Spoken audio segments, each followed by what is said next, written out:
Bonjour et bienvenue chez Morningstar. Les petites valeurs et moyennes valeurs ont bien performé depuis le début de l'année et même depuis plusieurs années. Alors pour en parler, je suis avec Romain Burnand de Moneta Asset Management.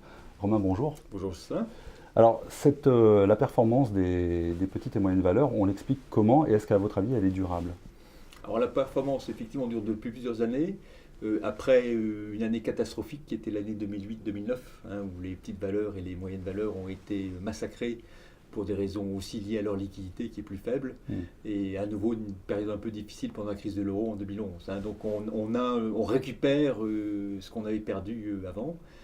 Mais c'est vrai qu'il y a fondamentalement à très long terme, et c'est prouvé et sur des périodes très très longues, une surperformance structurelle des moyennes valeurs et encore un peu plus importante des petites valeurs. La surperformance structurelle, c'est quand même 1 ou 2% par an en fonction des pays. D'accord. Et qu'est-ce que ça peut apporter à une allocation d'actifs quand on gère un portefeuille? Qu'est-ce qu'apportent les petites et moyennes valeurs?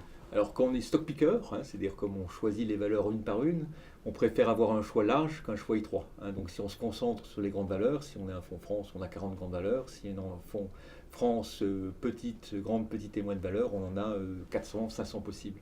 Donc on a plus de choix, donc on a une présence de sociétés qu'on ne trouverait pas parmi les grandes valeurs, et de secteurs d'activité, par exemple les maisons de retraite. Les maisons de retraite n'existent pas dans le CAC 40, en revanche, c'est des sociétés de taille moyenne comme Corian, Orpea, qui sont des sociétés moyennes de l'ordre de 3-4 milliards d'euros de capi boursière, donc c'est des sociétés de manière convenable, mais ne sont pas de grande valeur.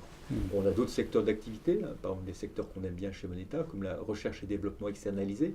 Des gens comme Alten, Altran sont des sous-secteurs des services informatiques, sont des sociétés de 2,5 milliards d'euros de capi boursière, et on a aussi leurs petits concurrents, ou plus petits concurrents, des gens comme AK, comme S-System, comme S2I. Donc on a des micro-secteurs de spécialités qu'on ne retrouve pas dans les grandes valeurs, donc on a un plus grand choix.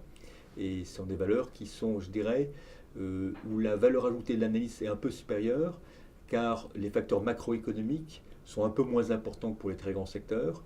Il y a plus d'attention à porter à leur propre process de gestion, leur innovation, leur segment d'activité. Aujourd'hui, le fonds est à peu près exposé de manière à peu près équilibrée, le fonds Moneta Multicap aux petites et moyennes valeurs et aux grandes valeurs, c'est à peu près 40% pour chaque compartiment.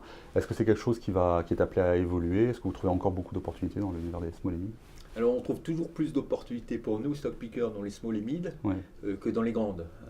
Parce que dans les grandes, le marché est mieux arbitré, il est normalement plus efficient, même s'il y a des périodes de choc ou de crise sur lesquelles on peut penser que des secteurs sont massacrés. Dans ce cas-là, on va investir à contre-courant sur ces secteurs-là. Mais dans un environnement stabilisé, il y a toujours plus de choses à faire, parce qu'il y a beaucoup plus de choix, parce que les gens s'y attachent moins.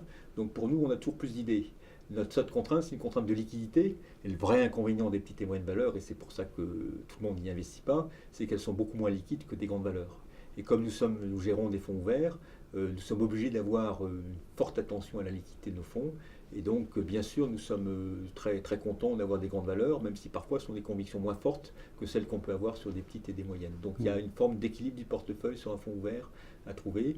Et c'est vrai que le poids actuel, qui est un poids qui est assez constant ces dernières années, plutôt aussi le 45 grandes valeurs, 40 valeurs moyennes et 10% de petites valeurs, c'est relativement constant et je ne pense pas le changer, sauf si on avait une flambée sur les petites valeurs qui ferait déraisonnable de rester sur ce segment d'activité.